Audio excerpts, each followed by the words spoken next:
Hello, everyone. Welcome. This is Chala Dinkoy, CEO and founder of The Repositioning Expert.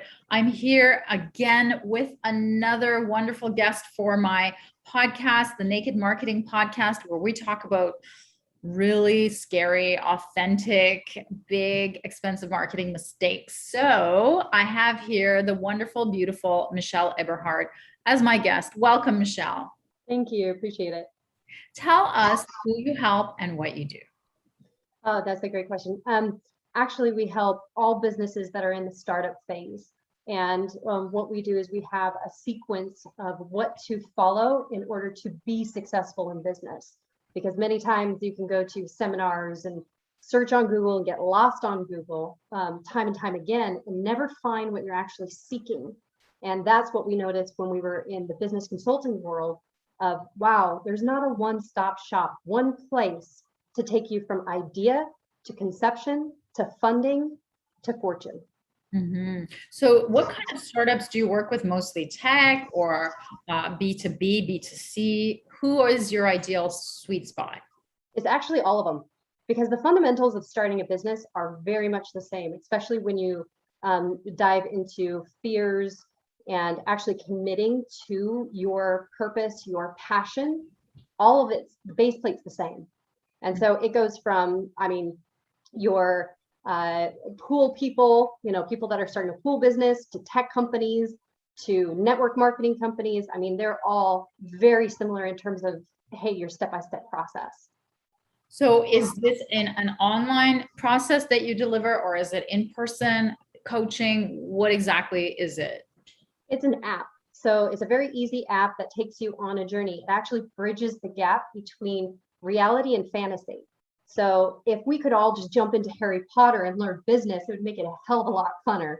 Instead of going through this monotony of, oh gosh, I've got to get like another class, or I've got to go through another seminar. That doesn't make it fun. So we take you into a more of a fantasy business realm, and it tells you all in story form of how to take your business to the next level, how to actually create your business from nothing to something. That's amazing. How did you come up with this? I've never heard of this thing. Yeah, so it's been my goal and my passion to help as many businesses as possible, because I see the downfall of businesses where they don't have all the tools that they need. And when I was business consulting, it was really hard to watch, hey, I just, dropped 10 grand on a seminar. I'm like, well, then why do you need me if you spent all this money? And they're like, well, I learned this and then I debunked it. I'm like, well, that doesn't really work. So it's great in the fantasy land of that's never going to be achievable, as opposed to, hey, what's real here? And so we were in the personal development space for a long time as well. It was like, well, personal transformation and business are so intertwined, where business owners run into hurdles of fear. They run into hurdles of, I can't, like all of these things in your head that are like, I'm too young, I don't have the degrees, I don't have the money. Every excuse possible for business. Yeah. So we were like, well, why did we get into business in the first place? Fun, freedom, and financial. Mm-hmm. So if you're not having fun, what's the point? Because you might as well go to a 9-to-5 job and be bored every single day. And we're like, well, how can we incorporate fun? Well, fun is fantasy. It's taking you into, a quest realm, or to retake your castle, or to create your castle. Well, your castle is your business. So why not make it fun in this medieval adventure where you can really start diving into, oh, wow, how do I set up my business for real so that it'll succeed? Because there's so much failure rate. There's over 80% failure rate. So if we can shift that, where it's, hey, have fun creating your business. It doesn't have to be a chore. It doesn't have to be painful. Why not just create fun? So did you hire a programmer to develop the app, and then you came up with the stories? Like, it's just fascinating. I've never heard of such a thing. Thanks. Actually, I code, not as well as like a big gaming app, but I can do like a linear, more of a linear LMS. Yeah, so I code.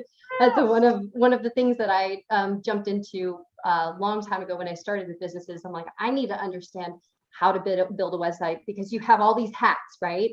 Yeah. You're like, okay, let me put my programmer hat on. Let me put my marketing hat on. And when you start a business, it's like, okay, I wanted to know every single thing possible inside my business so that I could direct a team. Now we do have a bigger, gaming app company that we work with, but for the simplicity of it, when we launched this, we're like, I'll do it. I'll just jump in. I wanted to see what the market would, how they would receive it, how they would accept it. Mm-hmm. And then the story form. So my partner is a doctor, and his journeys and his story, like the storytelling is amazing, because the more it gets into the psychological piece of it, but it takes you into the fantasy. Like you don't even know that you're, in your reality. It Mm-hmm. takes you on that journey of, oh, you're going through the forest of fog and you can't see your clients in front of you because the fog is so great. And this is how you, sift through the fog. And this is how you find your ultimate customer. So it's kind of like that kind of story form where we do audios and videos simultaneously to take you into that fantasy realm. Oh my God. What is the name of the app? It's UBQ, and it stands for Ultimate Business Quest. My God. Now I've got to find out, how do you market such a thing? Yeah, it's been really interesting because we've been going through a huge branding summit, and my thing has been, a lot of businesses can just jump in and start throwing ads out and hoping that it sticks. Well, what is your company? Is it its own person? Its own being? Because it should. You should be able to walk away and have everybody know that business. I mean, like your Google, your Yahoo, your Bing, all of those can walk away. The owner can walk away. Apple, all of them have, that's an entity. It's its own person, its own personality. And many people attach their business to themselves. And so to market that, you're marketing you.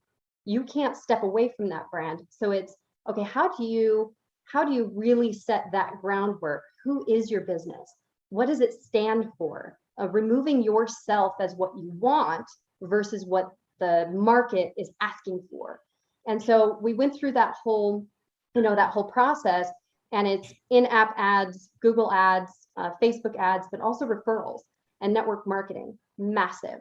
But referrals have been phenomenal for us because it's becoming a trend. Do you want your business to become a movement? If it's a movement, then when you get people involved and excited about it, they want to share it. They want to share it everywhere. So are you providing enough value when they first jump in, where they want to talk about it? Or is it just a one-off done and nobody talks about it? Those are all things to really sit with and say, okay, what kind of journey do I want to create for my customers? So is it a freemium model where people can go out and try it, like a certain features, and then you value add into a membership, or it's just purchase from day one? Purchase from day one, and it's really simple. It's under $40. The whole journey, 26 hours, and it's only $36.99. Oh my gosh. Yeah. So is that your entire business, or is that just part of the business that you incorporate into some sort of consulting model? Nope, it's the entire business. So every business is going to be a different journey. So there's going to be multiple quests, and each quest takes your business or your personal life to another level. So we do have a parenting paradigm where it's called Fire Mountain. It's really figuring out, okay, where's the fire in your parenting versus child relationship. And all of these are a journey. It's a puzzle for every person, because there's pieces of our lives, our business, that we're trying to fit. It's like one puzzle piece is missing. What is it? And people just keep on searching and searching and searching and searching. It's like, okay, well, let's end the search and let's create one area where they can find that puzzle piece that's missing for a price that, whether you have $100 to your name or 1 million, it doesn't matter. Everybody can afford it. Every business can afford it, even in the startup phase. That's fabulous. And how long has it been around?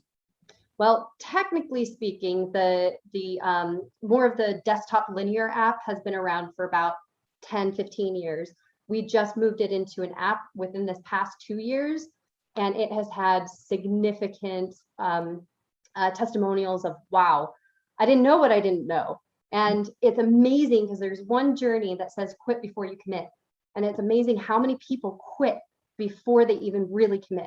In business and in every aspect of life, it's like, okay, you come up with all these things in your head that gives you that back door. And that back door is like, okay, I really haven't committed. And what does that mean? What does that even look like? So it's giving people a map so that they can choose to commit. That's great. So tell us about the big naked marketing mistake that you made in your business. Reaction. Reaction is huge. It's going to market very quickly without the creation. So I'll dive into that a little bit deeper, is that I've noticed that a lot of businesses struggle for money. And when they start struggling for money, you start creating out of fear. And when you're fear-based, you start throwing up all these ads everywhere. And there's thousands, tens of thousands of dollars that people just blow on marketing. And it's like, well, what was your message? Did you really just take a step back? I know sometimes it can be really rough of, I have to get sales, I have to get money, especially when you're working with investors and you're in that early stage, is that, hey, breathe, take a step back, really look at what is your company and go based off of creation. What do you want to create?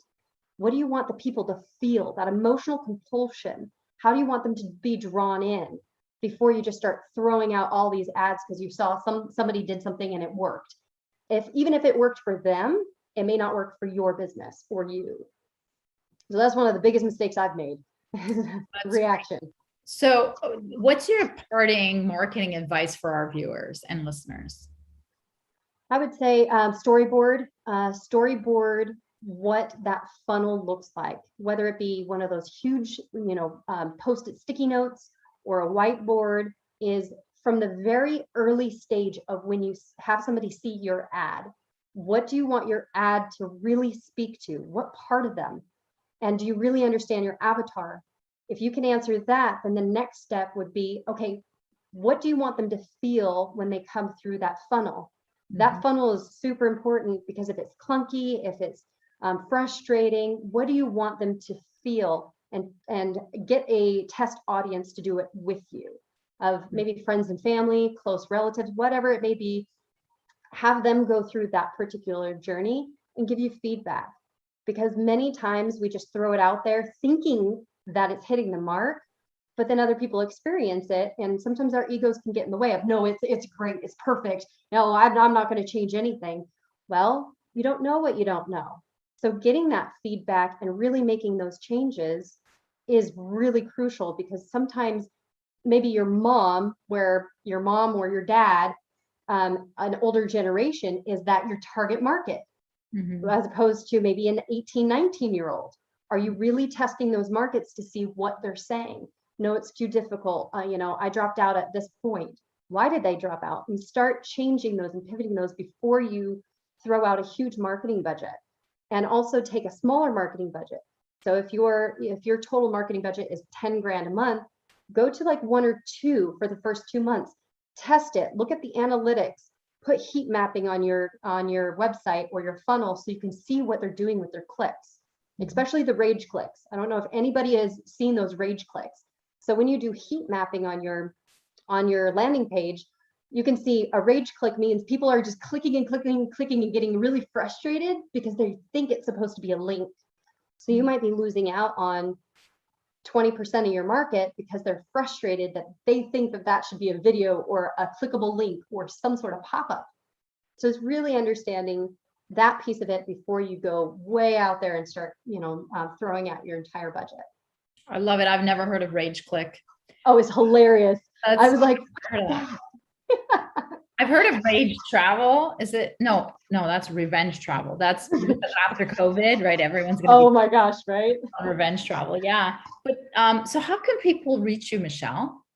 So our website is myquestapp.com, or you can go to my Instagram, and my Instagram is Quest Master Silk, like the material, Quest Master Silk. And each one of us is called a Quest Master inside our app. So instead of going the teacher route and the mentor, we're like, you know what? Let's make it fun. As a Quest Master, I'm just here to guide you through a quest, whether you take it or not. That's wonderful. Thank you so much for being a guest, Michelle. Thank you. Appreciate it.